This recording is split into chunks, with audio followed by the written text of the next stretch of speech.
ভাইয়া আমরা জানতে পারলাম যে আজকে 10টার মধ্যে আপনাদের মাদ্রাসা মাঠ খুলে দেওয়ার কথা, এ পর্যন্ত দিল না। আপনাদের প্রতিক্রিয়া কি আমরা জানতে চাচ্ছি আর কি, জনগণ জানতে চাই। তো হ্যাঁ, বাংলাদেশের সাংবাদিক তো হ্যাঁ, এই বলেন। সরকার কোন দেশের?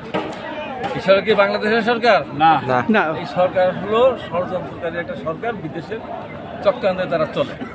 তাদের কথার আর কাজের কোনো ঠিক নেই। যারা রাতের বেলা ভোট চুরি করে ক্ষমতায় গিয়ে প্রতিদিন বলে যে আমাদের জনগণ ভোট দিয়েছে, তো তাদের কথার উপর বিশ্বাস করার কোনো সুযোগ নেই। গতকাল আমরা শুনেছিলাম যে পরীক্ষা তো গতকাল শেষ হয়ে গেছে, শুনেছিলাম যে পরীক্ষার পর শেষ দেয়নি। আজকে কি পরীক্ষা আছে? জি না ভাই। পরীক্ষা নাই, আগামীকাল পরীক্ষা নাই।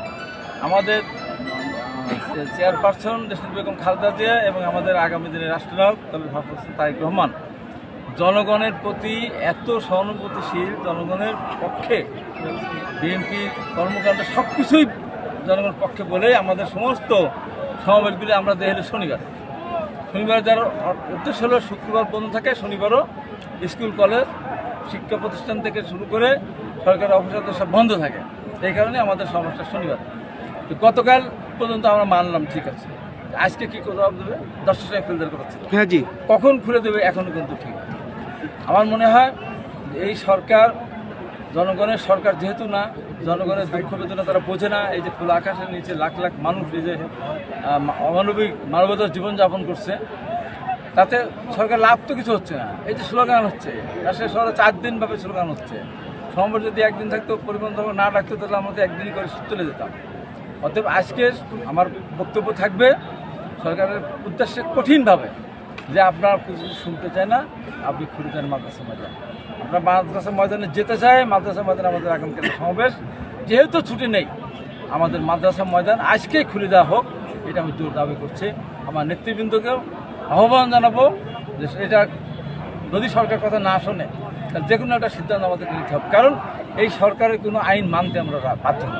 ঠিক আছে, হাবিব ভাই ভয় নাই, রাজপথ ছাড়ি নাই, রাজপথ ছাড়ি নাই, হাবিব ভাই ভয় নাই, মাসুদ ভাই ভয় নাই, রাজপথ ছাড়ি নাই, রাজপথ ছাড়ি নাই, মাসুদ ভাই ভয় নাই। এই জন্য আমি মনে করি এই যে জনগণ সরকার চাচ্ছেটা কি, যদি সরকার মনে করি আমরা কত সুশৃঙ্খল একটা সংগঠন, আমরা ইচ্ছা করলে কিন্তু এখন মাদ্রাসা আমার দখল নিতে পারবো।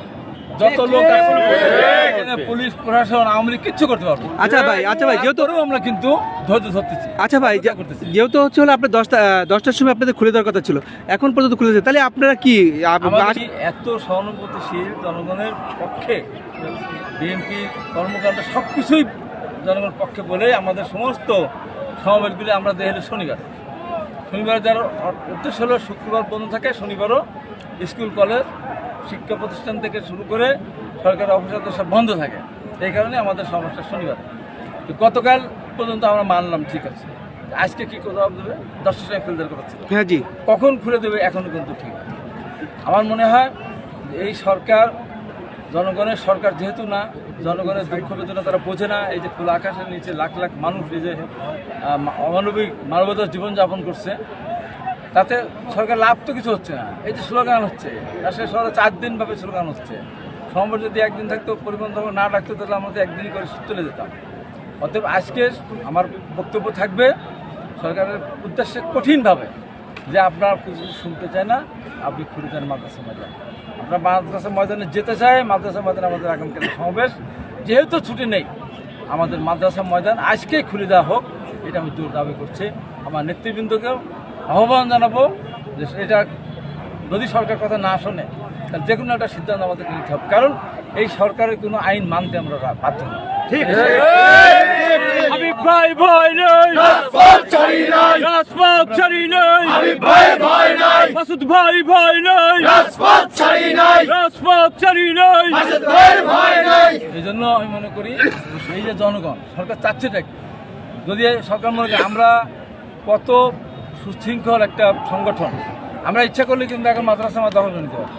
যত লোক এখানে পুলিশ প্রশাসন আওয়ামী লীগ কিচ্ছু করতে পারবো। আচ্ছা ভাই, যেহেতু আমরা কিন্তু ধৈর্য ধরতেছি। আচ্ছা ভাই, যেহেতু হচ্ছে হলো আপনার 10টার সময় আপনাদের খুলে দেওয়ার কথা ছিল, এখন পর্যন্ত খুলেছে, তাহলে আপনারা কি আশা মনে করেন যে খুলে দিবে? আমাদের নেতৃবৃন্দ বসেছেন, মনে হয় আলাপ আলোচনা করছেন, আলোচনা করে তারা একটা সিদ্ধান্ত দিবেন।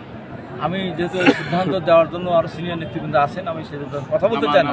তবে আমার কথা যে আর একটু পরে তো জুম্মার নামাজ শুরু হবে, জুম্মার নামাজ যদি মানুষের মধ্যে খুলে দিত তাহলে আমরা লাখ লাখ মানুষ জুম্মার নামাজটা আদায় করতে পারতাম। কারণ এই জুম্মার নামাজ আদায় করার মতো কোনো মসজিদ নেই যে সেই মসজিদগুলো এখন হতে পারে।